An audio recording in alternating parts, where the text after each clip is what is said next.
único que no, desde mi óptica, es insustituible son los hinchas, que es distinto al espectador.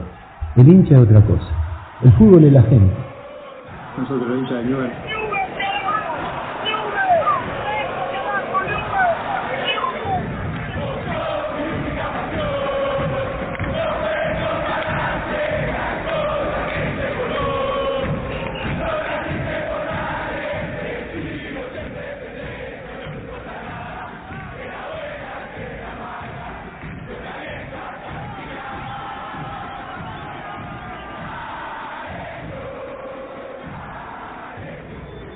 Buenas noches, buenas tardes, buenos días. Como dice Pablo siempre, a todo el pueblo leproso, estamos en este episodio 7 ya. 7 episodios. Pensar que cuando nos juntamos a grabar por primera vez dijimos vamos a hacer 1 o 2. Ya vamos por el 7º porque evidentemente esto nos superó a nosotros mismos. Pablo, ¿cómo estás? Esta historia de la hinchada de Newell nos superó. ¿Qué tal, Mauro?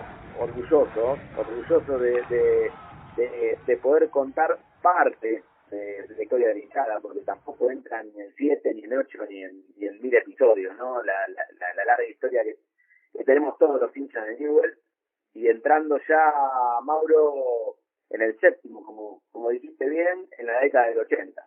Así es, una década del 80 que también ya vino cargada de un montón de sucesos, de los cuales también Pablo, vos y yo hemos sido testigos directos de muchos de estos hechos, ¿no? Ya éramos pibes ya medio grandecitos que digamos empezábamos a ir a la popular o empezábamos a ver situaciones que ocurrían alrededor nuestro y también hemos sido testigos directos de todo esto, ¿no?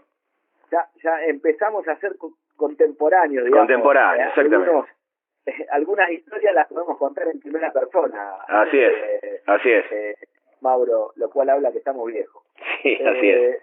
Para arrancar, Pablo, yo diría hacer una mención, porque nos quedó pendiente del capítulo anterior, hacer una mención a un hincha muy caracterizado de la tribuna leprosa, que es Pijuí, nada más ni nada menos que Pijuí, que allá por los 70 comenzó a vender sus golosinas en el estadio, y que bueno, es un personaje entrañable y querido por todos los hinchas, ¿no?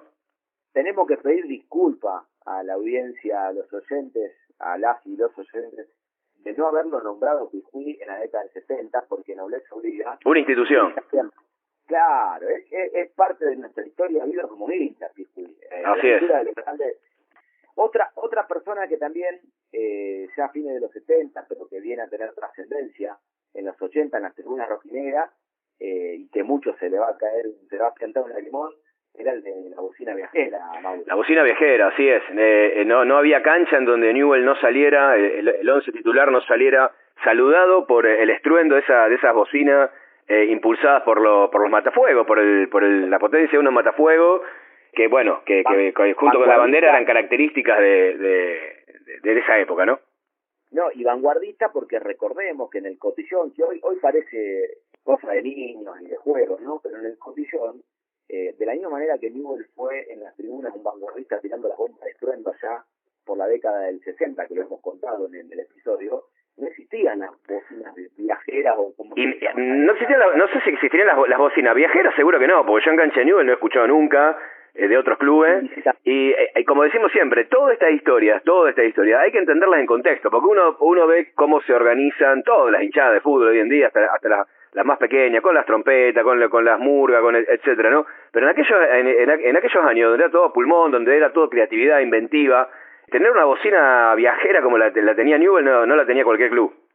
Que aparte le decimos a los más pibes que esa bocina se escuchaba a largas cuadras de distancia de la cancha, digamos, no era una bocina solamente, y que nos hacía recordar a todos cuando Newell entraba a la cancha.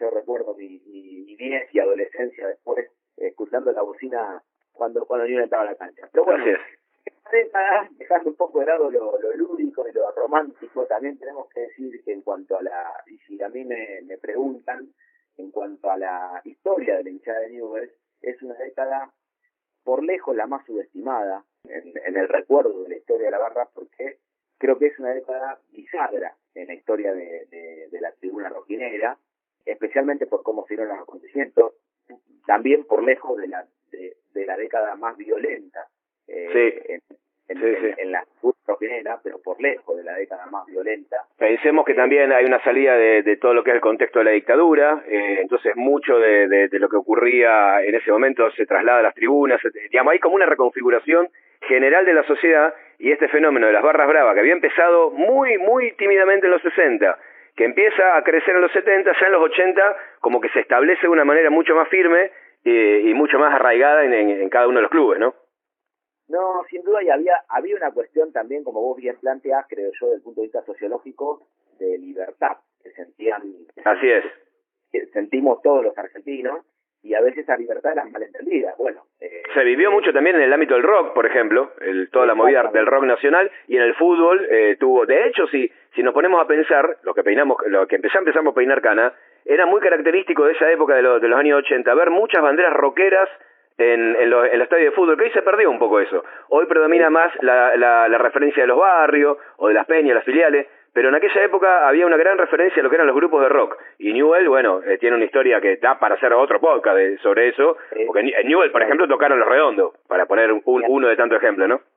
Ni hablar.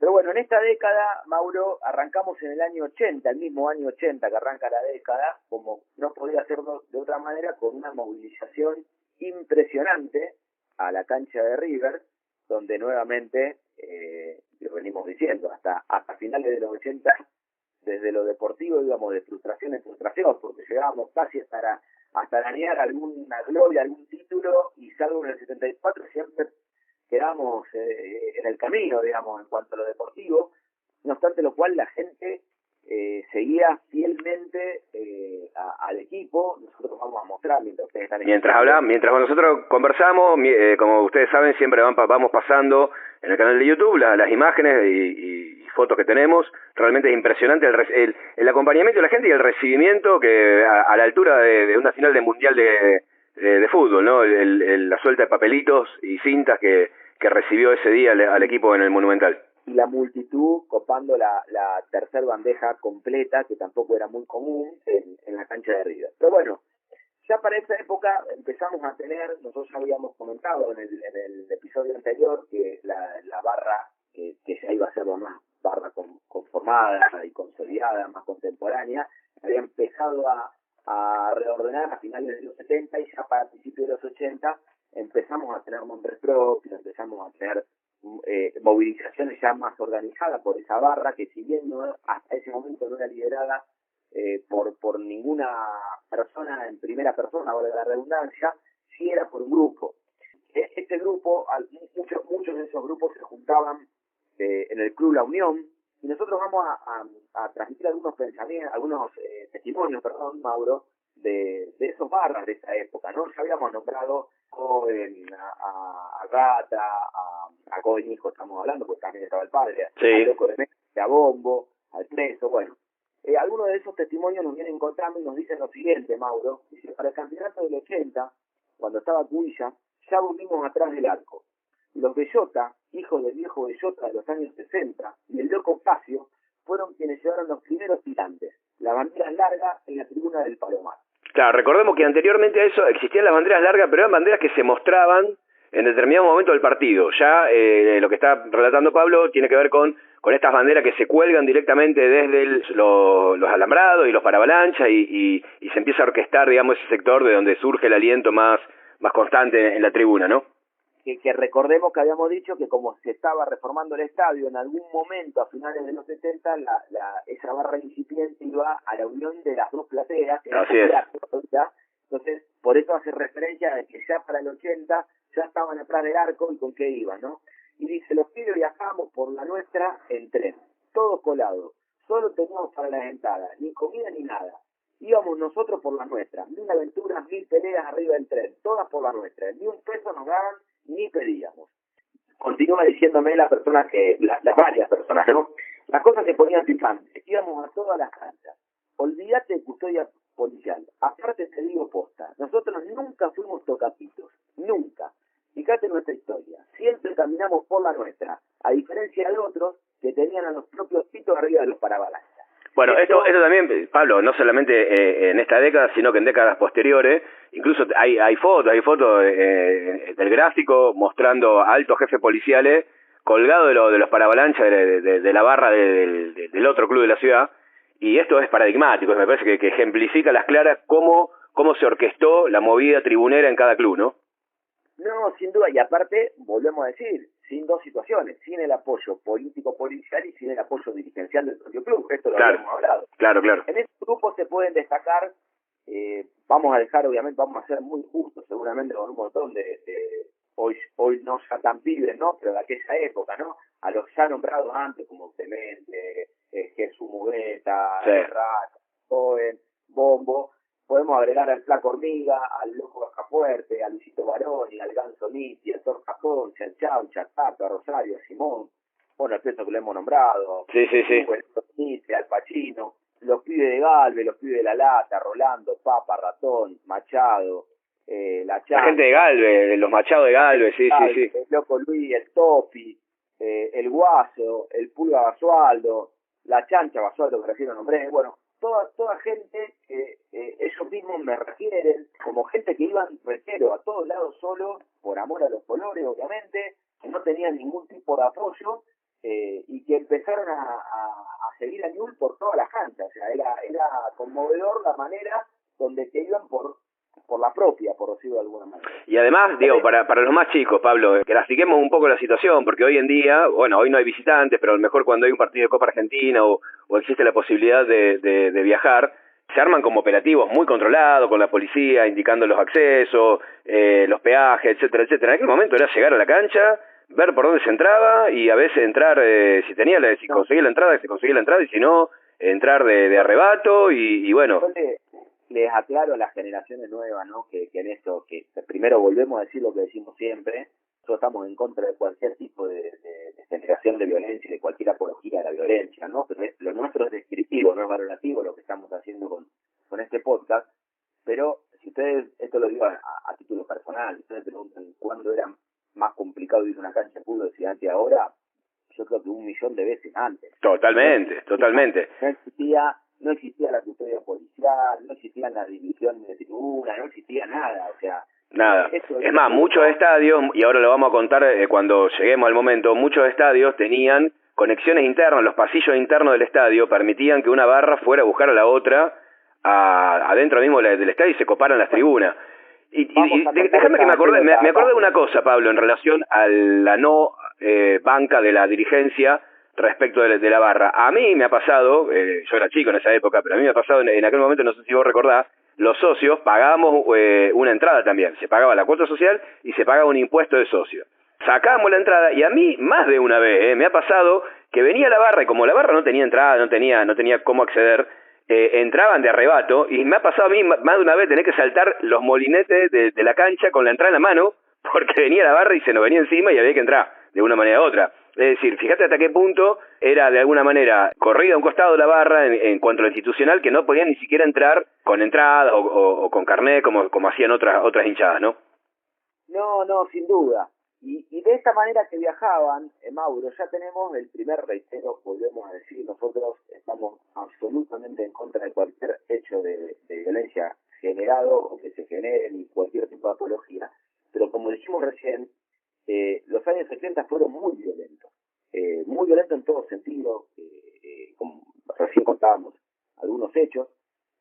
Uno de los primeros grandes hechos que se da de una violencia inusitada por parte de la gente de Newell's es en Junín, Mauro. Nosotros habíamos contado que ya en la década del 70 Newell's había sido local en Junín varios partidos por un partido que se había suspendido con Ferro. Bueno, en uno de esos torneos que se hacían en Argentina, en los nacionales, Newell's se enfrenta con Vélez en las instancias finales, donde Newell's copa Junín, pero lo desborda a Junín de gente. Hay imágenes que ustedes también van a ir viendo, donde Newell's había, no sé, no puedo dimensionar la cantidad de gente, pero la gente de Vélez era infinitamente menor a la gente de Newell's. No solamente menor, sino que la gente de Newell's se mete dentro de la tribuna de Vélez. Sí, le invade la tribuna. Le invade la tribuna, le roba la bandera, le roba los bombos. Pero incluso también la invasión de la tribuna se da no solamente por un hecho de enfrentamiento de barra, sino porque desbordaba a la gente, digamos. Desbordaba a la gente. Este hecho es conocido, inclusive por los propios hinchas rebeldes, como la batalla de Junín. Yo voy a contar no solamente la versión de los hinchas de Newell que estuvieron a mediados de los 80 en este partido contra Vélez, sino la versión de los propios hinchas de Vélez, donde en sus páginas web cuentan estos testimonios. De parte de Newell, uno de los barras que estuvo presente en ese día dice: ese día éramos 100 veces más que lo de Vélez. Le robamos la tribuna, nos metimos adentro del pedacito de tribuna que tenían y quedaron a un costadito. Ellos estaban con los de Central y nosotros con los de Chicago.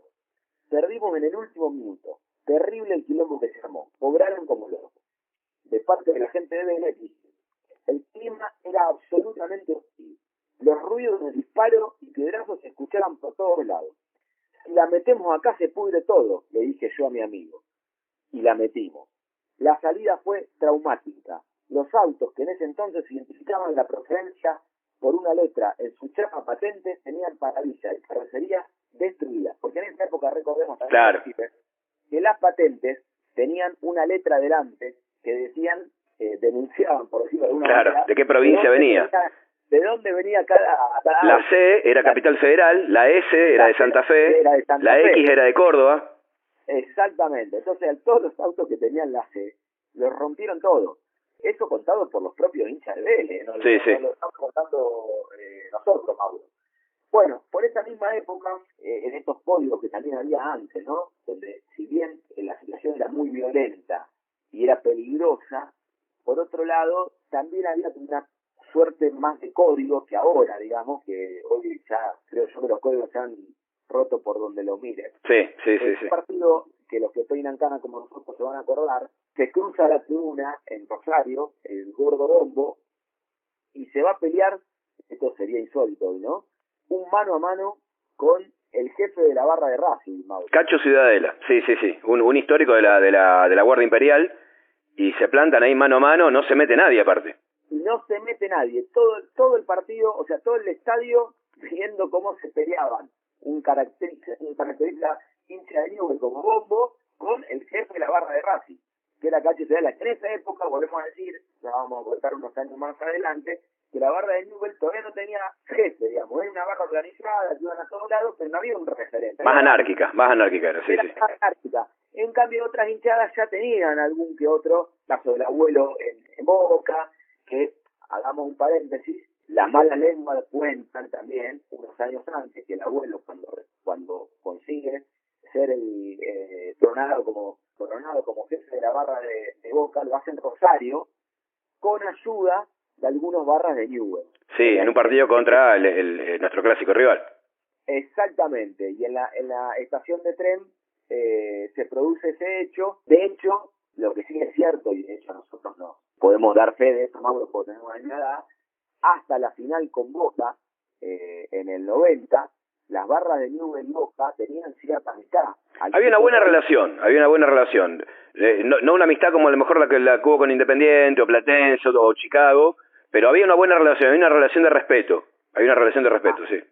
Al punto tal que a mediados de los 80, cuando se juega un cuadrangular que Newell gana en Rosario, con Central, River, Newell y Boca, la hinchada de River y Central comparten tribuna, y así es. Boca comparten tribuna. Así es. Eso que sería imposible hoy, ¿no? No, hoy es impensable, sí. En esa misma época, Mauro, ¿qué se estrena por primera vez en las canchas de fútbol argentino? El telón.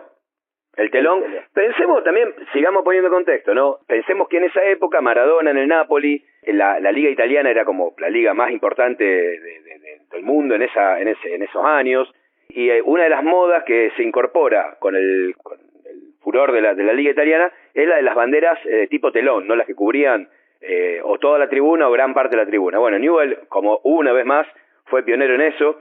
Eso fue el 22 de febrero de 1987 en un partido contra Temperley. Esa bandera primero es inaugurada en partes, digamos, baja desde la vieja visera, la segunda visera, no la visera que todavía existe, sino que, para quienes recuerdan y quienes no pueden verlo en fotos, la visera que estaba atrás del arco, de ahí se despliegan varios telones que tapan toda esa tribuna. Ya al partido siguiente, todas esas banderas se cosen y conforman un telón entero que se vuelve a bajar y se sigue utilizando. O sea que Newell fue pionero en ese año 87, el 22 de febrero, inaugurando ese primer telón, un telón rayado, rojo y negro, que bueno, que después imitaron muchos otros clubes, ¿no? como fuimos con la bomba y con la bocina viajera, también lo hemos hecho en eso. Por esos años, Mauro, esto es una opinión muy personal, el hecho para mí más bizarro que no se dio nunca en la historia de las tribunas del fútbol sojarino, que fue recuperar lo que a Newell nunca le dieron, ni los dirigentes de Newell, ni los dirigentes del fútbol sojarino, ni los dirigentes de AFA, ni tampoco se lo permitía la política ni la policía, que era el lugar y capacidad en las tribunas. Históricamente Newell hizo esto. Nunca fuimos de ir a tocar las puertas para nada. O sea, pasó también en épocas más modernas, cuando no se querían dar entradas para ir a ver el equipo, lo que sucedió. Bueno, lo mismo pasó a mediados de los 80, cuando recordemos un poco para reclamar por qué la situación de las entradas de Newell en las canchas del clásico rival. Hasta que el clásico rival le hicieron los militares su cancha, la gente de Newell ocupaba lo que cualquiera puede ver en los videos del torneo del 74. Era todo el lateral y toda la parte de atrás del arco. Sí, incluso anteriormente hemos mostrado los videos de la década del 60 con las banderas y que la gente saltando y alentando al equipo, que era todo ese sector grande, el que vos estás mencionando. Exactamente. Pero paradójicamente, se agranda el estadio, ellos agrandan el estadio y en lugar de tener más capacidad, nos dan menos. O sea, parece una cosa de loco. Exactamente. Porque a Newell solamente le otorgaban lo que era la tribuna alta. La del tablero. La del tablero. La gente de Newell ya no entraba más ahí. Ya había pasado que cuando Newell sale campeón, en el cuadrangular ese que comentamos amistoso, Newell ya prácticamente había copado, acá en los videos. Sí. Newell copa toda la cancha, cantando, dando la vuelta también. Bueno, no se lo querían dar y la barra se organiza para recuperarlo por la fuerza. Y sucedió. En este hecho, yo tengo que ser brutalmente honesto, de acuerdo a las investigaciones que hemos hecho, hay dos historias que confluyen en lo mismo. O sea, el fin fue el mismo y se consiguió y en eso no hay discusión. No, y aparte las dos versiones que tenemos, depende de quién la cuente, son complementarias de alguna manera, no se contraponen, digamos. Exactamente. La versión mayoritaria, que te diría que me lo cuenta el 90% de los barras de la época, me dicen que ese día se dieron 2 o 3 hechos históricos. Primero, que fue la primera vez que una barra sale caminando desde un estadio hacia el otro. Obviamente, volvemos a decir, sin custodia policial. Sí. Porque no existía eso. En la caminata, dice que nunca antes la barra de Newell había congregado, como barra estoy hablando, ¿no? Como barra había congregado tanta gente que se da un primer enfrentamiento en Avellaneda, el Alberdi, esa rotonda, digamos, que hay por ahí, donde ya la gente local sale despavorida corriendo, que eran triplicados el número por la barra de Newell. Nunca se esperaron claro. Ni que vengan ganando ni que fueran dando. Y que empezado prácticamente el partido, o sobre el comienzo del partido, empiezan a bajar de arriba con los que estaban entrando. Obviamente, no se podía meter, ni la cana se podía meter, porque la cana terminaba cobrando también. En sí. Que de hecho, no les abría la gente de Central que estaba abajo y que salió corriendo. No era barra. No, y ahí te hago un paréntesis, Pablo, porque es lo que decíamos hace un rato. Si bien la gente que estaba en ese sector era gente más tranquila, el estadio de Arroyito en aquel momento, los pasillos internos del estadio estaban todos abiertos, con lo cual solamente 100 metros o 70, 80 metros separaba una barra de la otra, y la barra de ellos tranquilamente podía haber venido a defender a su gente, a bancar la parada, y bueno, quedaron ahí en su lugar, detrás de su arco, y no se movió nadie. Al punto tal que, según nos cuentan, los testigos de esa época estaban esperando que suceda ese hecho, y la realidad era que a mí me manifiestan literalmente. Es más, voy a contar una confidencia de cuando me lo estaban contando.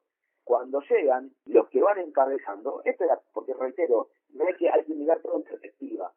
No es como ahora, que ahora directamente ya parece que hay gente que es barra de calle, que uno no puede andar con una camiseta, con otra en la calle. Bueno, antes, las peleas se daban los domingos. Después comían asado toda la semana juntos, como comen todo con algún hincha amigo de otro club. Esto era diferente. Cuando llegaron, había gente que era amiga en su vida personal de los que estaban bien. Y no lo dice, me vieron un barra me cuenta, me vieron en la semana, y dice, cuando te vimos llegar con toda esa gente, salimos corriendo del miedo. Esto lo cuentan, sí. En la semana cuando lo vieron. Claro. O sea, no podíamos creer la cantidad que eran ustedes, nos iban a cagar con paz. Como barra, digamos, aparte, ¿no? Como barra, porque, aparte. Y volvamos a mencionar el contexto, una barra que no tenía banca policial, no tenía banca política, no tenía banca dirigencial, era ir por la libre y ir al frente. Exactamente. La otra versión, que es una versión minoritaria, pero digamos, es válida también. Totalmente válida. Nosotros validamos las versiones que nos contan. Las dos versiones cuentan el hecho objetivo, que es que Newell's toma por fuerza la tribuna de abajo en pleno partido en un clásico. Eso no hay discusión, digamos. Y esto no sucedió en ningún clásico ni en ninguna cancha del fútbol argentino. O sea, no sé, sí ha pasado que se han metido, que se han robado banderas. Sí. Ahora, que se tomen en tu clásico rival la tribuna y que a partir de ese partido directamente ya no haya discusión de que ambas bandejas pasen a ser visitantes, eso no pasó en ningún lado.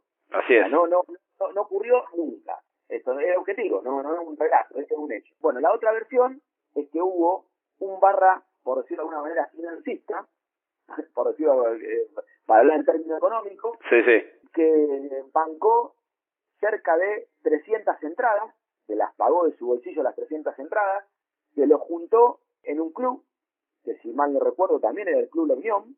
Pero con una condición. Pero con una condición que les dijo que yo les banco la entrada, les banco los colectivos, en transporte escolar eran los colectivos, pero no pueden tomar una sola gota de alcohol hasta tanto el objetivo no se cumplido. Esa fue la única condición. Y se cumplió. Y que se cumplió, obviamente. y me cuenta que en el medio me cuentan los mismos relatos, que la gente era muy picante, la gente new, pero muy picante, que eran un montón y que cobraron lo que se le ponía delante.